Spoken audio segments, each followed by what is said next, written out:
La photographie est à peine née, le monde s'émerveille encore de sa capacité à capter une image fidèle du réel, et déjà quelques photographes entreprennent de la détourner pour raconter des histoires, créer des fictions.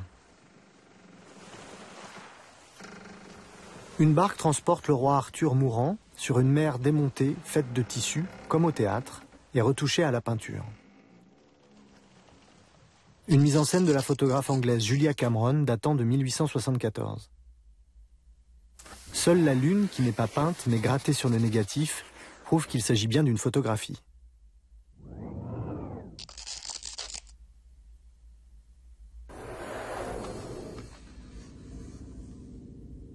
Plus simple mais sans doute plus efficace, l'autoportrait du photographe Bayard qui s'amuse à poser en noyer. C'est un autre type de mise en scène. Ici, c'est bien le véritable corps de Bayard que l'on voit. La fiction naît de l'ambiguïté de l'image. C'est la légende écrite au dos qui fait passer pour un cadavre un homme qui a tout simplement les yeux fermés.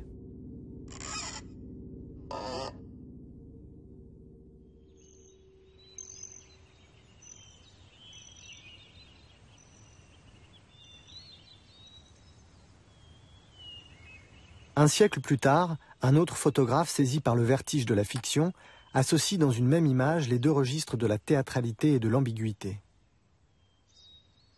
Il s'appelle Eugène Mithiard, il est opticien. Sur cette image, il pose avec sa femme devant leur voiture. Une situation anodine des années 60 dans le sud des États-Unis. Mais les masques d'Halloween que porte le couple révèlent la violence primitive cachée derrière les apparences, une vérité intérieure que la photographie seule ne peut pas capter.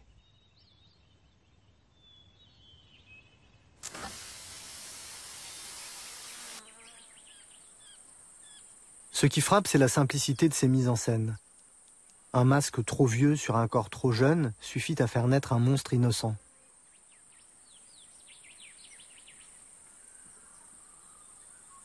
Un masque mal mis suffit à confondre l'envers et l'endroit.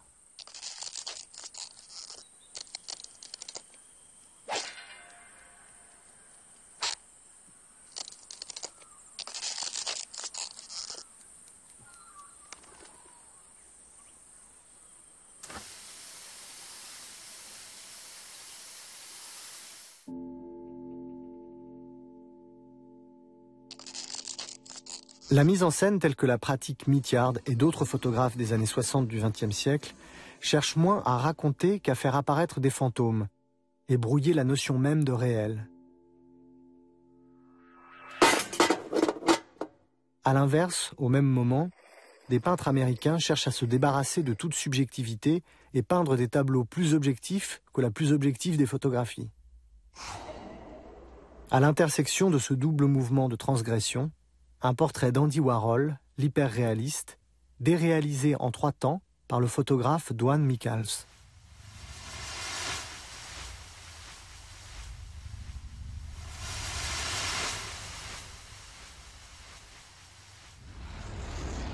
Aux effets classiques de mise en scène, Michals ajoute la durée, le temps du récit, la notion de séquence.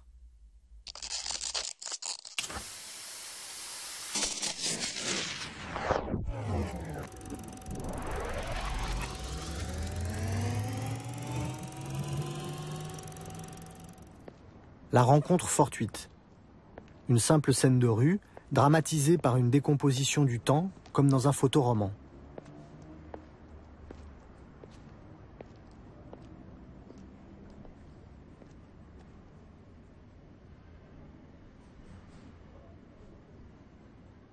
On assiste à cette rencontre manquée, dont on ne saura jamais les enjeux, mais que le perpétuel décalage entre les deux personnages charge d'une mélancolie inquiétante.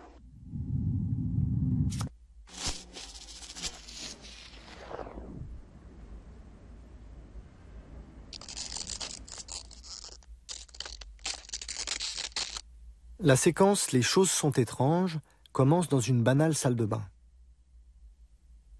Mais dès l'image suivante, on tombe dans un univers où plus rien n'est sûr. Est-ce l'homme qui est trop grand ou la salle de bain trop petite?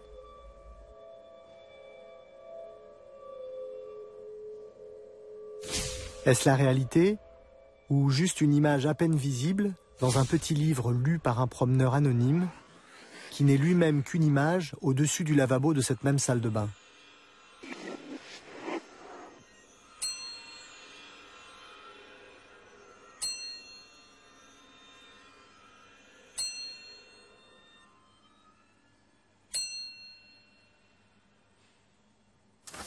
La dernière image reproduit la première. La série se referme sur elle-même, prenant le spectateur au piège d'une histoire sans issue. D'une succession d'images fixes naît un monde imaginaire, celui de la vision intérieure, à laquelle semble s'abandonner Andy Warhol dans cet autre portrait de Duane Michals, Les yeux cachés. Une remise en cause d'une culture photographique sacralisant le regard.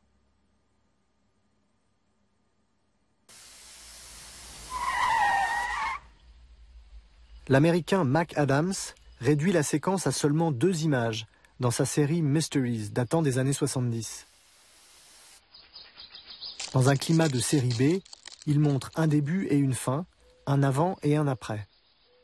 Entre les deux, seul manque le présent, ce fameux instant décisif cher aux photographes du réel. C'est ce que Adams appelle le vide narratif. Au spectateur d'interpréter les indices, d'imaginer comment et pourquoi l'autostoppeuse a fini dans le coffre, de calculer le temps écoulé à l'épaisseur des feuilles mortes et de deviner quel autre malheur annonce l'oiseau noir.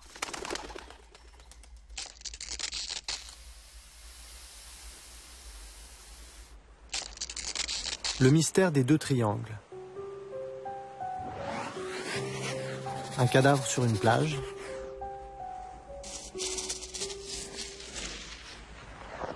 Un homme au tatouage étrange, 2 triangles, les mêmes que ceux qui entourent l'homme mort.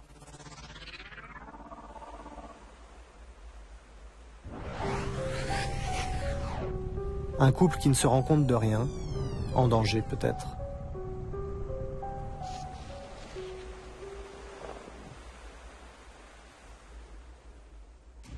Fumée et condensation. À travers la vitre embuée, on devine une jeune morte.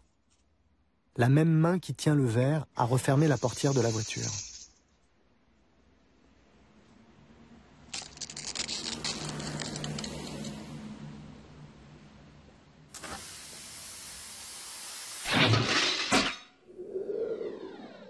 Dans une autre série de la fin des années 90, Mac Adams, passé à la couleur, fait tenir l'énigme tout entière dans une seule image. Un objet design, choisi pour sa surface chromée, devient un miroir déformant dans lequel se reflètent des situations dont la violence contraste avec la perfection froide du revêtement métallique.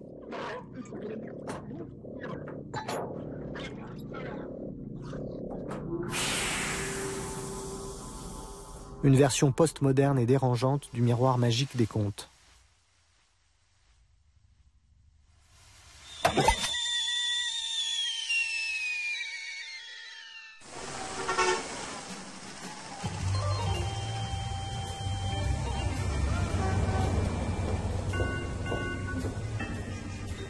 La grande référence de ces photographes qui ont grandi pendant l'âge d'or d'Hollywood, c'est le cinéma américain, avec ses fantasmes et ses clichés. Comme ces photographies qu'on affiche dans les devantures des salles de quartier, qu'on appelle stills, images arrêtées.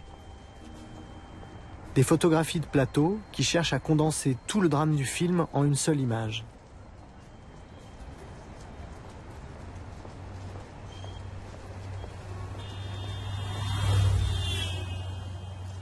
En 1976, Cindy Sherman réinvente le genre, en posant elle-même devant l'appareil, dans le rôle de toutes sortes d'héroïnes imaginaires de films qui n'ont jamais existé. C'est à la fois un jeu et la déconstruction de l'image de la femme dans le cinéma américain. Des femmes inquiètes, au regard effaré, des proies.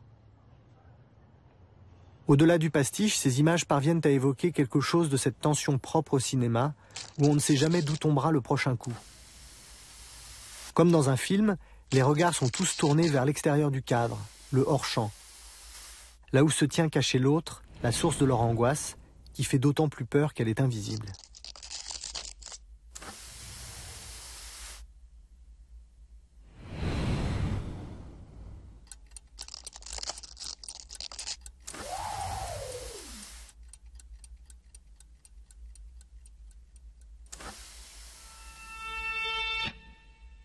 Dans les années 80, Cindy Sherman poursuit la même idée, mais en posant dans des images en couleur. L'angoisse intériorisée du noir et blanc fait place à une image crue, une expression physique de l'horreur et de la mort.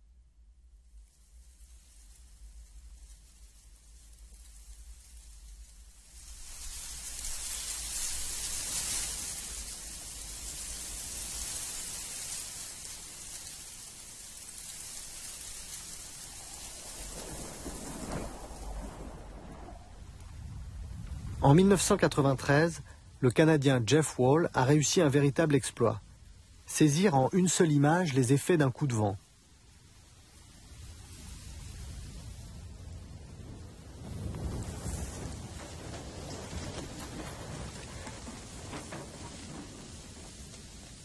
L'arbre, les personnages, les feuilles des dossiers, symboles de l'activité humaine, et le chapeau du voyageur convergent comme par magie pour traduire la sensation de ce vent qui dérange tout.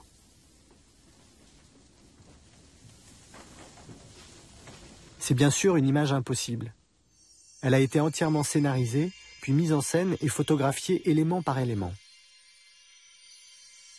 Il a fallu une centaine de clichés pris pendant plus d'1 an et montés sur ordinateur pour créer l'illusion. Mais la reconstitution ici est double, car la photo de Jeff Wall s'inspire directement d'une estampe du peintre japonais Hokusai.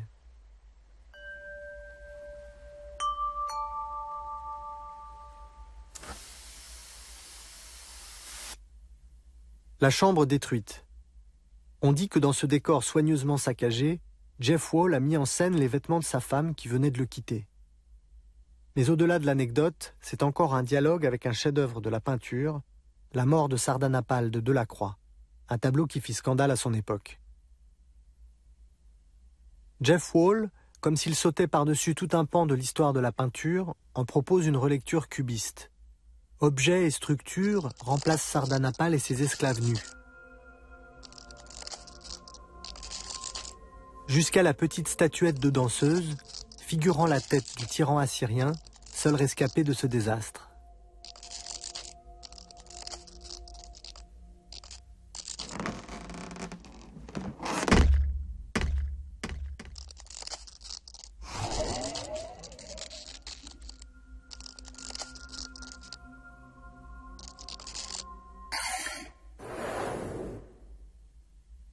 Le dialogue avec la peinture se poursuit dans la présentation même de l'image.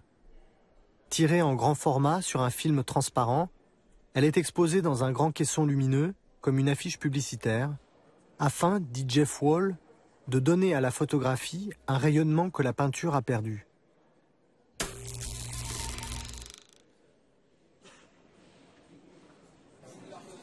Le bar aux Folies Bergères de Manet donne à Jeff Wall l'occasion de s'interroger sur la position du photographe. La fête est finie. Le décor des Folies Bergères est remplacé par celui de la cafétéria d'une université canadienne où il travaille. Et c'est désormais l'appareil photographique qui occupe le centre de l'image. Il faut regarder de très près pour découvrir que la marque de l'appareil est à l'envers. L'image est inversée, tout ce que l'on voit est en reflet dans un miroir.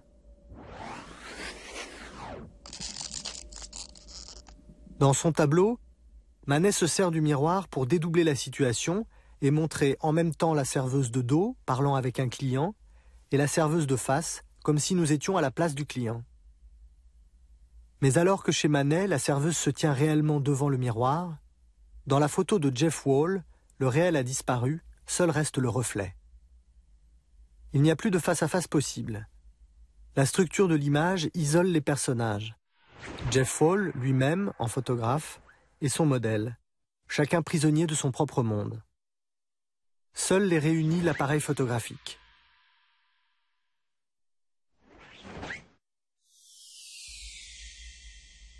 Mais Jeff Wall est aussi capable de dérision. Dans sa grande composition, Le pique-nique des vampires, une réunion familiale nocturne et sanguinaire, allégorie, dit-il, de la ville empiétant sur la campagne, la réflexion conceptuelle fait place à la farce.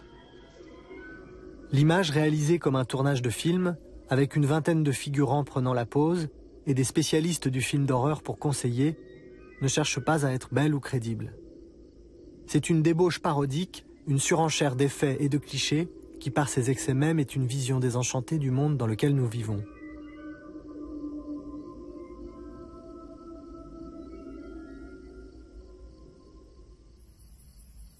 Une autre nuit, en apparence plus sage.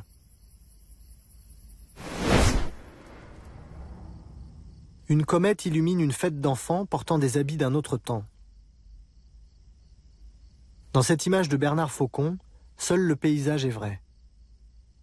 La comète est une fusée de feux d'artifice et les personnages des mannequins de vitrine, tous des jumeaux, aussi inertes que les 4 chaises que le photographe a soigneusement disposées dans son décor pour structurer l'image.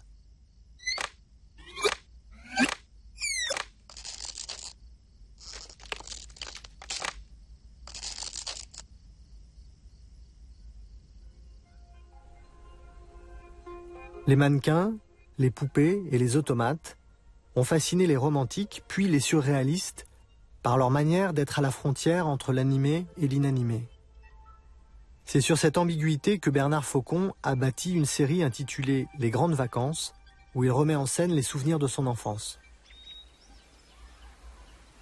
La première communion.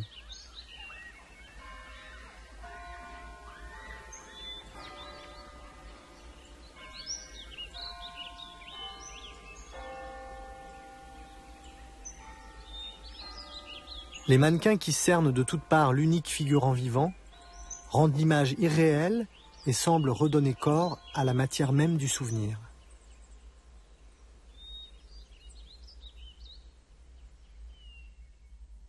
Dans cette autre photographie de la même série, les mannequins sont les gardiens du sommeil et de la mémoire, traçant autour du garçon endormi la figure idéale du carré, qui répond au format carré de la photographie, ce format qui, pour Bernard Faucon, est par excellence celui de la mise en scène, parce qu'il contient et délimite le monde.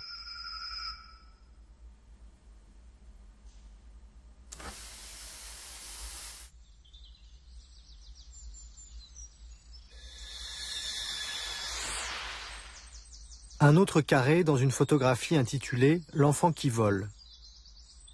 Dans toute leur artificialité assumée, les photographies de Bernard Faucon sont réalisées à l'ancienne, sans trucage numérique. L'enfant qui vole est suspendu à un fil, tandis qu'à l'arrière-plan, d'autres enfants mannequins, à peine visibles, peuplent réellement les lointains.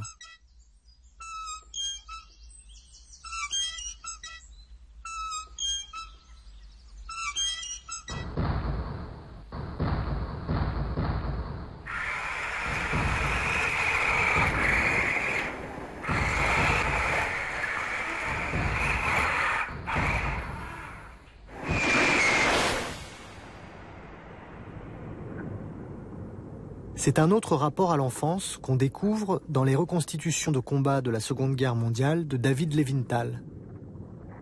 Le regard du photographe agit ici comme celui d'un enfant qui joue et efface la réalité qui l'entoure, pour fabriquer un espace sans repère dont seuls ses petits soldats donnent l'échelle.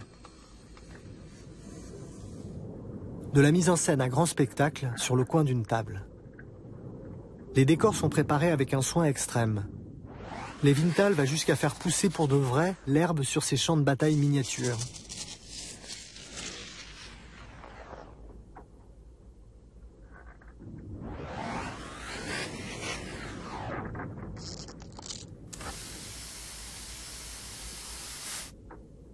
Mais le pouvoir de ces images vient surtout de la façon dont le photographe joue avec le flou, le grain et la surexposition, pour traduire à la fois la sensation de chaos et de confusion du soldat au combat, et l'imperfection de ces images prises à la volée, dans l'urgence.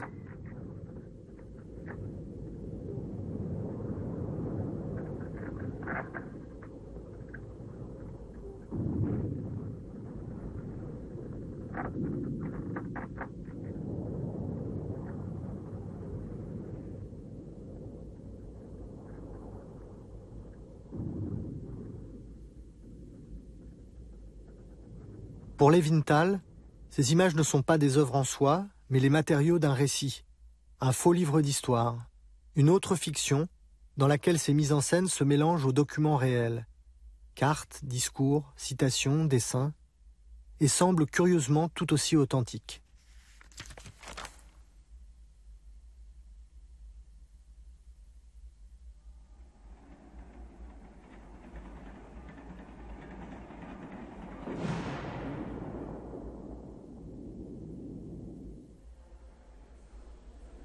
Un portrait tout ce qu'il y a de plus officiel de l'empereur Hirohito, photographié en 1999, alors qu'il était mort depuis 10 ans.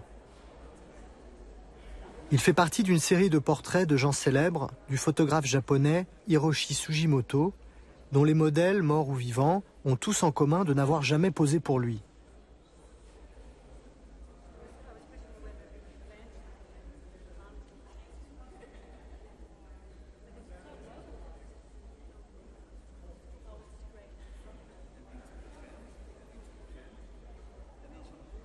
Ce sont des figures de cire appartenant au fameux musée de Madame Tussaud, maquillées et éclairées avec un soin extrême, photographiées en basse lumière avec des temps de pause de plus de 20 minutes pour affiner les modelés et donner l'illusion de la chair vivante.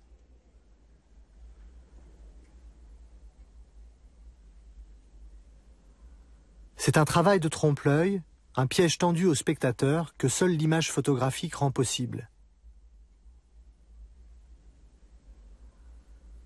Mais c'est aussi une réflexion sur la vérité des images d'aujourd'hui. Si ces figures de cire peuvent aussi facilement nous abuser, c'est bien parce que les poses et les expressions de leurs modèles en chair et en os sont tout aussi mises en scène.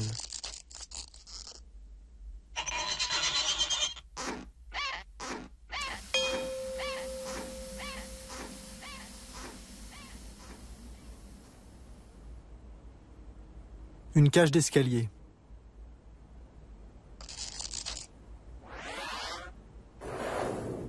Le haut d'un escalator.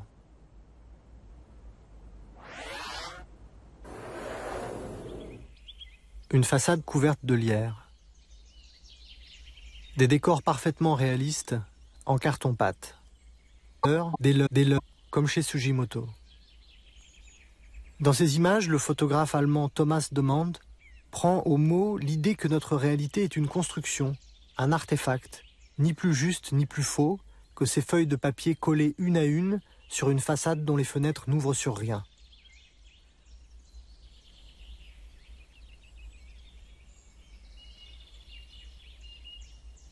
Cette façade est la reproduction exacte de la façade d'une auberge où a eu lieu un fait divers particulièrement sordide.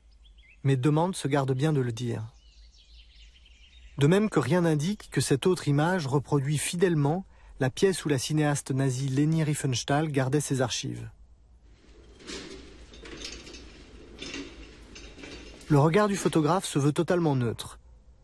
L'éclairage tout en nuances cherche à faire ressortir le moindre détail du décor.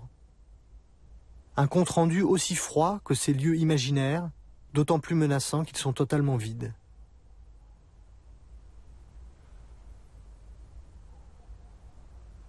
Mais le plus étonnant, c'est qu'il ne s'agit pas ici de petites maquettes, mais de véritables décors construits en plusieurs semaines à l'échelle 1 pour 1, et détruits une fois photographiés.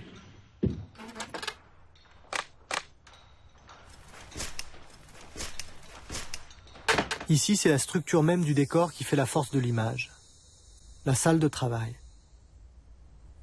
On peut difficilement imaginer un témoignage photographique plus objectif. Sauf qu'ici, c'est le réel placé devant l'appareil qui est un simulacre. Un bureau de la Stasi après la chute du mur. Reconstruit, photographié, détruit, comme le reste. L'image s'appelle tout simplement bureau. Comme les feuilles éparpillées, la photo est une page blanche. À chacun d'y écrire sa propre histoire. C'est le point commun de toutes ces mises en scène. Elles jouent avec les codes de l'objectivité de l'image photographique, la précision, la neutralité du point de vue, pour ouvrir dans l'ordre du réel des espaces imaginaires où chacun est libre d'aller au gré du vent ou de sa fantaisie.